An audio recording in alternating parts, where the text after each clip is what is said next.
ఇప్పుడు ఈ సందర్భంగా కుమరం భీం కాలనీలో ఉన్నటువంటి అనేక రకాల సమస్యలను తుడుం దెబ్బ కుమరం భీం కాలనీ వాసులు BC/SC/ST జేఏసీ రాష్ట్ర కన్వీనర్ డాక్టర్ విశారదన్ మహారాజ్ గారికి తెలియజేయడం జరిగింది. ఈ సందర్భంగా ఈ సమావేశాన్ని ఉద్దేశించి మాట్లాడవలసిందిగా డాక్టర్ విశారదన్ మహారాజ్ గారిని కోరుతున్నాం.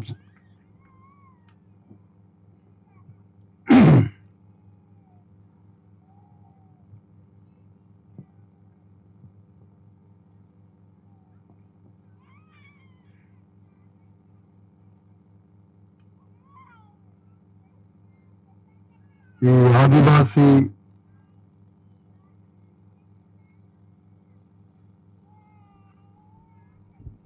కాలనీగా ఏర్పడి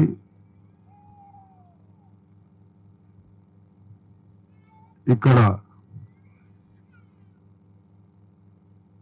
భూ పోరాటం చేస్తూ మాకొక శాశ్వత గృహ సదుపాయం కావాలని పోరాటం చేస్తున్న ఈ ఆదివాసీ తుడుం దెబ్బ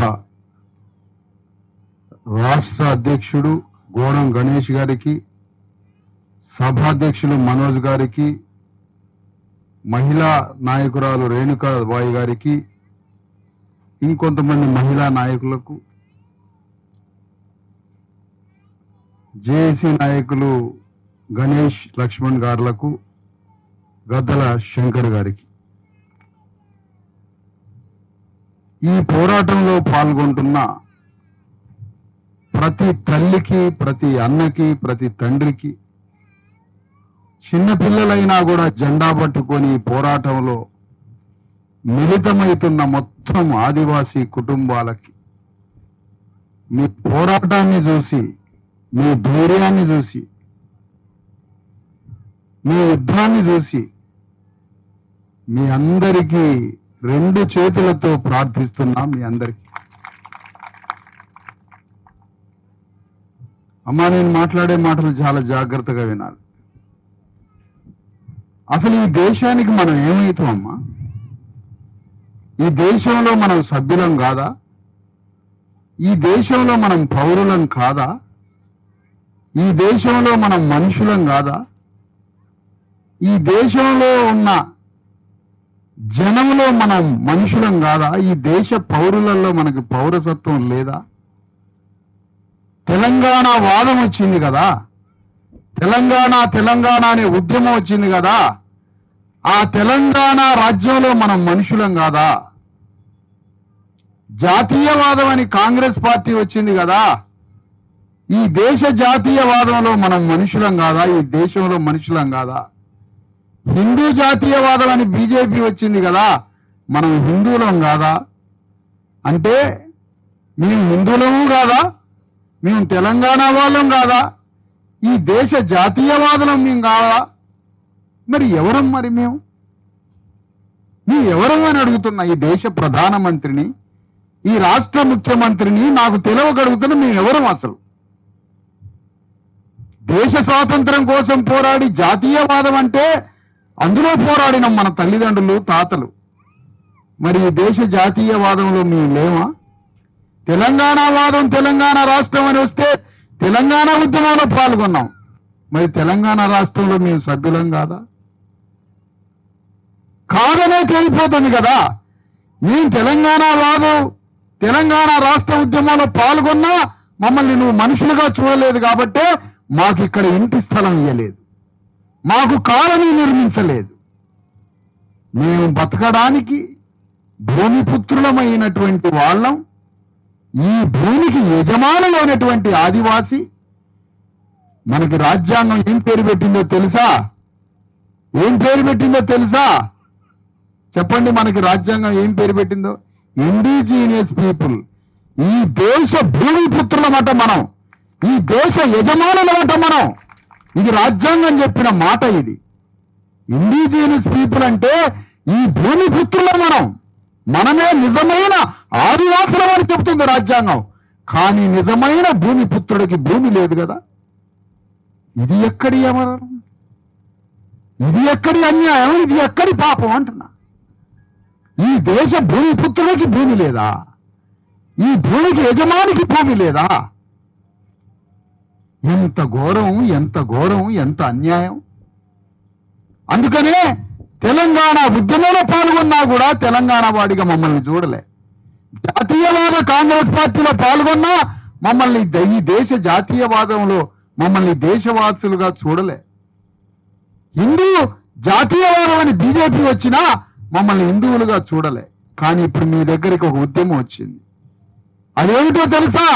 బీసీ, ఎస్సీ, ఎస్టీ అందరం కలిసిన ఒక వేదిక జేఏసీ వచ్చింది. భవనాలు కట్టి, ఇండ్లు కట్టి, కరెంట్ ఇచ్చి, స్కూల్ కట్టి, హాస్పిటల్ కట్టి, అన్ని సదుపాయాలతో ఒక అద్భుతమైనటువంటి ప్రభుత్వ కాలనీ ఇక్కడ కట్టేంత వరకు మనం యుద్ధం చేయాలని కోరుతా ఉన్నా. ఈ కాలనీ దేశంలోనే ఒక ఆదర్శ కాలనీ లాగా కట్టేంత వరకు చంటి బిడ్డలతో సహా ఈ పోరాటంలో మనం యుద్ధం చేయాల. ఇది మన ఆత్మగౌరవం కోసం పోరాడే యుద్ధం. నీ కడుపున పుట్టిన బిడ్డల కోసం చేసే యుద్ధం ఇది. ఒక్కటే గుర్తుపెట్టుకోండి అమ్మా, చావారేవో తెలుసుకోవాలి మనం. ఇక్కడ పక్క భవనాలు మనం కట్టించుకోవాలి ప్రభుత్వంతో. ఇది 100% ప్రభుత్వ భూమి. దొంగలు, గజ దొంగలు ఈ భూమిలోకి జొరబడి ఇది రియల్ ఎస్టేట్ గా మార్చి, ఈ రియల్ ఎస్టేట్ లో ప్రభుత్వాధికారులను భాగస్వాములు చేసి, ఈ రియల్ ఎస్టేట్ లో పాలక వర్గాలని రాజకీయ నాయకులను భాగస్వాములు చేసి, రాజకీయ నాయకులు, పాలక వర్గమైనటువంటి ప్రభుత్వ అధికారులు, రియల్ ఎస్టేట్ వ్యాపారులు, మన జాతుల్లో ఉండే కొంతమంది బ్రోకర్లు 4 ముఠాలు ఒక్కటై ఈ స్థలం మొత్తం మనకి రాకుండా చేస్తున్న కుట్రదారులుగా చేస్తున్నారంతా. కాబట్టి మనం యుద్ధం చేయాల్సిందే. ఈ యుద్ధం మీరొకటే గుర్తుపెట్టుకోండి, మన జీవితంలో ఇక్కడ ఒక అద్భుతమైన కాలనీ నిర్మాణం కావాలి, భవనాలు వెలవాలి.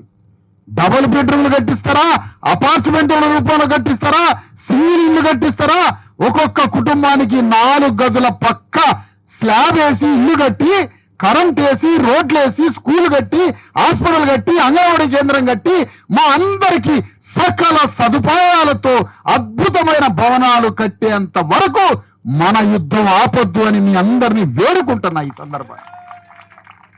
అమ్మా, ఇది నేను మిగతా రాజకీయ పార్టీల నాయకుల లాంటి మాటలు కాదమ్మా. నేను కూడా ఒక ఈ దేశ భూమిపుత్రుని, నేను కూడా ఒక ఇండిజినస్ పీపుల్ని, నేను కూడా ఈ భూమిపుత్రుని, రాజ్యాంగం నిర్వచించిన ఇండిజినస్ ఈ ఆదివాసీ బిడ్డని నేను కూడా. మనం పోరాడాలి. ఎవరి కోసం? నీ కడుపున పుట్టిన బిడ్డల కోసం పోరాడాలి.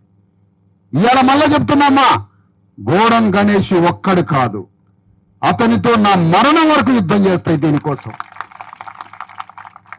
చేయాల్సిందే యుద్ధం. ఎందుకమ్మా ఇంకా జీవితం? ఈ సాధించకపోతే ఎందుకు మన పోరాటం? ఈ మాత్రం సాధించకపోతే దేనికి అంటున్నా. ఒక భూమిపుత్రుడికి ఇంటి జాగి కదా ఈ రాజ్యం. ఒక రేవంత్ రెడ్డి, అసంఖ్యాక సూపర్ పవర్స్ ఉన్నాయి రేవంత్ రెడ్డికి. ఒకే ఒక్క సంతకంతో 100 కోట్ల రూపాయలు పెట్టి భవనాలు కట్టేయచ్చు మనకి. ఒక్క సంతకంతో రేవంత్ రెడ్డి ఎందుకు చేయట్లేదు ఈ పని? 2 నిమిషాల్లో కలెక్టర్ని పిలిపించి, 2 నిమిషాల్లో ల్యాండ్ రెవెన్యూ ప్రిన్సిపల్ సెక్రటరీని పిలిపించి, 2 నిమిషాల్లో ఈ ల్యాండ్ పంచాయతీ క్లియర్ చేసి 100 కోట్ల రూపాయలతో మనందరి ఆదివాసీ బిడ్డలకు ఒక కాలనీ కట్టొచ్చు. హాస్పిటల్, రోడ్లు, కరెంటు, వైద్యం, అంగన్వాడీ కేంద్రం, మనందరికి కమ్యూనిటీ భవనం. ఇదే కొమరం భీం పేరుతో 100 కోట్ల రూపాయలతో ఒకే సంతకంతో మనందరికీ భవనాలు కట్టొచ్చు. 6 నెలలలో ఇండ్లు కంప్లీట్ అయిపోతాయి. దేవుడు వైద్యుడు గారు రేవంత్ రెడ్డి. కానీ ఎందుకు పని చేయట్లేదు ఈ పని? ఎందుకు మనసప్పట్లేదు మీకు? ఎందుకు ఈ మనసప్పట్లేదు మీకు? అంటే మీరు రియల్ ఎస్టేట్ వాళ్ళ వైపా, పాలక వర్గాల వైపా, భూ కామాంధుల వైపా, భూ కబ్జాదారుల వైపా, భూస్వాముల వైపా, ఎవడి వైపు? కూలీ నాలి చేసి రెక్కలు ముక్కలు చేసుకొని రక్తం మరిగించి కండలు కరిగించి రోజు 400, 300 కూలీ డబ్బులు తీసుకొని వచ్చి ఇంత గుడిసేసుకోవడానికి ఈ భూమి మీద అవకాశం లేదా అమ్మా? ఏం పాపం చేసామమ్మా మేము? ఏం అన్యాయం అమ్మా ఇది? ఇది దేశమా, వల్లకాడా, శ్మశానమా? ఇంతకన్నా ఘోరం ఉంటుందా? ఒకవైపు ఆకాశార్మయాలు, పెద్ద పెద్ద భవనాలు కట్టుకుంటున్న ఈ దేశంలో ఒక్క చిన్న 2 గదుల ఇల్లు గవర్నమెంట్ కట్టియదా? మా డబ్బులు పెట్టేది కదా, మా పైసలతో రాజ్యం నడిచేది, మా పైసలతోటేగా, మన పైసలతోటే. మనం తాగి పారేసిన డబ్బులతో రేవంత్ రెడ్డి ప్రభుత్వం నడుస్తుంది. తాగి తూ అని పారేస్తే ఆ పైసలతో ఈ రాజ్యాలు నడుస్తున్నాయి. 100 రూపాయలు కోటర్ తాగితే 50 రూపాయలు గవర్నమెంట్కి పోతున్నాయి. అందులో నేను అడుగుతున్నమ్మా, మన చంటి బిడ్డల్ని కడుపులో పెట్టుకొని, చంటి బిడ్డల్ని సంకనేసుకొని, గర్భిణీ స్త్రీలతో సహా ఈ ఆదిలాబాద్ జిల్లా కలెక్టరేట్ కార్యాలయం ముందు కూర్చొని ఆమరణ నిరాహార దీక్షలు చేసి గోడం గణేష్, నేను, ఉద్యమ నాయకులు అందరం ముక్త కంఠంతో కలెక్టర్ దిగొచ్చి మనకి ఇండ్ల పట్టాలు ఇచ్చి, కరెంట్ ఒకటే కాదు, కరెంటు దానంతనే వస్తుంది, కరెంటు, ఇండ్ల పట్టాలు, గృహ సముదాయం, ఇల్లు కట్టేంత వరకు మన యుద్ధం ఆపొద్దమ్మా. ఇది ఆత్మగౌరవ పోరాటం. అమ్మా, నాకు ఈడ వీలున్నంత వరకు ఈ జిల్లాలో ఉన్నంతకాలం నాకు కూడా గుడిసేయండి. నేను వచ్చి ఇక్కడ ఈ గుడిసెలో 4 రోజులకు ఒకసారి వచ్చి ఉంటా. ఈ గుడిసెలో ఉంటామ్మా. నేను మీతోటి ఉండి నేను పోరాడతా. ఇది మన ఆత్మగౌరవ యుద్ధం. ఇది వదిలిపెట్టొద్దు ఈ పోరాటం. నువ్వు ఒక 4 గదుల ఇల్లు కట్టిస్తే 2 ప్రయోజనాలు నీ బిడ్డకి. ఏంటో తెలుసా? నువ్వు మరణించినా నా తల్లి యుద్ధం చేసి, నా తండ్రి పోరాడి, నా అన్న యుద్ధం చేసి, ప్రభుత్వం మీద నా అన్న నా తల్లి యుద్ధం చేసి నాకు 4 గదుల ఇల్లు కట్టించింది నా తల్లి, నా యుద్ధంలో పోరాడింది నా తల్లి అని బిడ్డ చెప్పుకుంటుంది రేపు భవిష్యత్ తరాలకి. ఆ పోరాటం వారసత్వం ఇచ్చింది దాని వైపు. ఏంటి నీకు ఈ 4 గదుల ఇల్లు ఎట్లొచ్చిందని రేపు 20 ఏళ్ల తర్వాత ఆ బిడ్డను అడిగితే, నా తల్లి యుద్ధం చేసి, నా అన్న యుద్ధం చేసి, నా గోడం గణేష్ అనే వీరుడు, నా మనోజ్ అనే వీరుడు, నా రేణుక అనే వీరురాలు, వీర వనిత యుద్ధం చేసి సమ్మక్క సారలక్కలాగా పోరాడి ఇవి ఈ 4 గదుల ఇల్లు కట్టించిపోయినరు. అందుకని నేను చల్లగా ఈ 4 గదుల బతుకుతున్నా అని 40 ఏళ్ల తర్వాత నీ బిడ్డ చెప్పుకోవాలి. 4 గదులు ఇల్లే కాదు, ఆ బిడ్డకు నువ్వేమిచ్చినావో తెలుసా? 4 గదుల ఇల్లు ఒక్కటే ఇయ్యలే, పోరాటం అనే వారసత్వం ఇచ్చినావు. మళ్ళా ఆ బిడ్డ పోరాటం చేస్తుంది దేశం మీద. 2 ఇస్తున్నావు, నువ్వు పోరాటం ఇస్తున్నావు, 4 గదులు ఇస్తున్నావు. అందుకనే భవనం, రెడ్డి భవనం కట్టుకోవడానికి అవకాశం ఇచ్చినావు కదా. రేపు వెలమోళ్ళకి భవనం కట్టడానికి కూడా సౌండ్ సెట్ చేయాలి బాబు. నా సౌండ్ ఎట్లా వస్తుందో కూడా చూసుకోవాలా. వెలమ భవనం కట్టడానికి కూడా రేపు అవకాశం ఇస్తావు. అంటే వెలమ దొరలకి భవనం కట్టిస్తావు, రెడ్డి దొరలకి భవనం కట్టిస్తావు. కానీ తిండి లేని, ఒంటి మీద బట్ట లేని, కడుపుల పేగులు లేని, వైద్యం లేని, చదువు లేని, ఎండిన ఎముకలతో ఈ దేశ సంపదలో, శ్రామికలో భాగస్వామైనటువంటి, ఒంటి మీద సౌరు, నెత్తి మీద సౌరు లేని, బట్ట లేని ఈ ఆదివాసీ ముఖాలకి ఇంత స్థలం ఇయ్యకపోయా ఈ రాజ్యం. ఎంత బడ్డు బైరాగి రాజ్యం. ప్రధానమంత్రి నరేంద్ర మోడీకి ఈ విషయం తెలియదా? తెలుసు. ముఖ్యమంత్రి తెలియదా? తెలుసు. అందుకనే మన పోరాటం కలెక్టర్ మీద పెట్టాలి, కలెక్టర్ మీద గొంతు మీద పెట్టాల. మన యుద్ధం మొదలు పెట్టాల్సిందే. దానికోసం ప్రణాళిక రచిద్దాం, వ్యూహం రచిద్దాం. గోటం గణేష్ ఒంటరి వాడు కాదు, ఆయన తరఫున 1,00,000 మంది సైన్యం అంటుంటది. రాష్ట్ర వ్యాప్తంగా సైన్యం ఆయన అంటుంటది. ఒక న్యాయమైన డిమాండ్. ఆనాడు కొమరం భీము బాణాలు తీసుకొని, తుపాకులు తీసుకొని యుద్ధం చేసిండు. ఈనాడు మన యుద్ధం ఏ బాణాలు వద్దు, ఈ రాజ్యాంగంతో యుద్ధం చేద్దాం.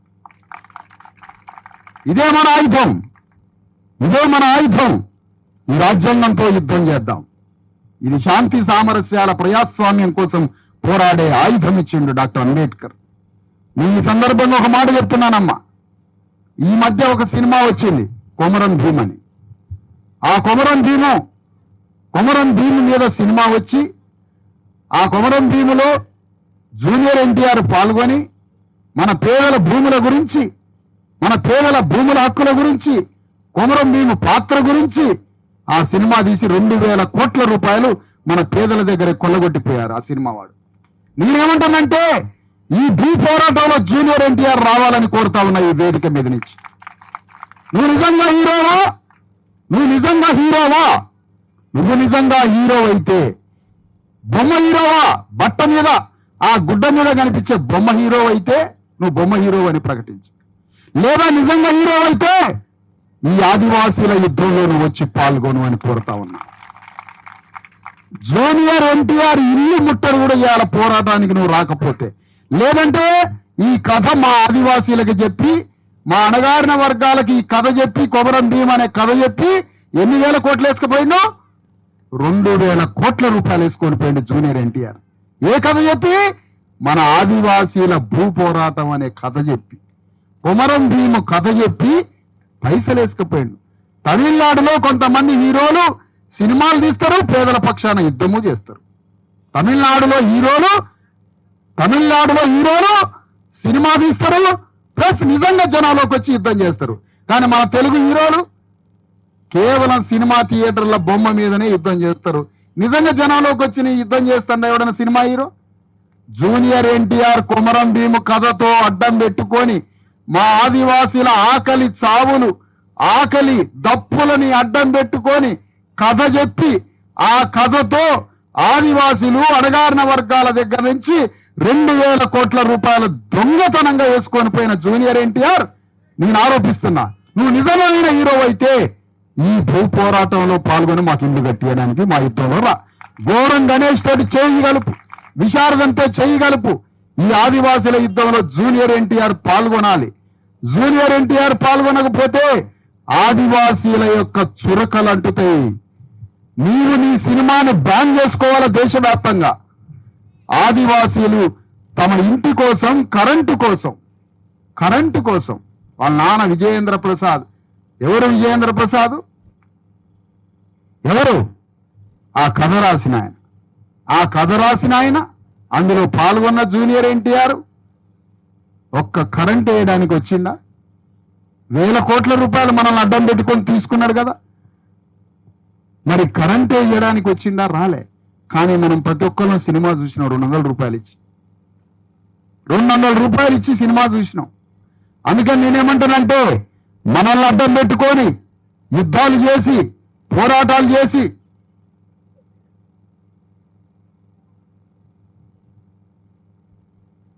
మనం చేసిన ఈ పోరాటంతో రేపు భవిష్యత్ తరాలకి ఇక్కడ కాలనీ తయారు కావాలి. కొద్ది రోజులలోనే ఇక్కడ ఒక అతిపెద్ద కాలనీ నిర్మాణం కావాలి. ఆ కాలనీలో మన బిడ్డలు కళకళగలాడేటట్టుగా ఇక్కడ ఒక మంచి స్కూల్ కనపడాలి, ఒక మంచి హాస్పిటల్ కట్టుకోవాలి. ఇంకా చుట్టుపక్కల ఉన్నటువంటి ఆదివాసులను కూడా తీసుకొని రావాలి. ఒక పెద్ద కాలనీ నిర్మాణం, 2 అంతస్తులు 3 అంతస్తులు అపార్ట్మెంట్లు కడతారో, డబుల్ బెడ్రూమ్ కడతారో, సింగిల్ బెడ్రూమ్ కడతారో, మాకు మహిళల పేరు మీద పక్కా ఇల్లు కట్టి ఆ స్థలంతో ఇంటి పట్ట కాగితాలు ప్రతి మహిళ చేతికి ఇచ్చి హాస్పిటల్, స్కూల్స్, రోడ్లు, కరెంటు అన్ని సదుపాయాలు కల్పించేంత వరకు మన యుద్ధం కొనసాగాలి. ఆ యుద్ధంలో మనందరం పాల్గొనాలని మీ అందరినీ కోరుతూ మనందరం పోరాటం చేయాలని మీ పిడికిలి బిగించి నిరోధించమని కోరుతా ఉన్నాను. ఒక మాట మనం ఒక నినాదం ఇద్దాం, సాధిద్దాం ఇంటి స్థలాలను, ప్రభుత్వం నుండి సాధిద్దాం మన సొంత ఇంటి స్థలాలను, ఇంటి పట్టాలను, పక్కా భవనాలను, ఇక్కడ ఇంటి స్థలాలు, వైద్యం, విద్య, రోడ్లు, కరెంటు, సమస్త పక్కా భవనాలని సాధిద్దాం.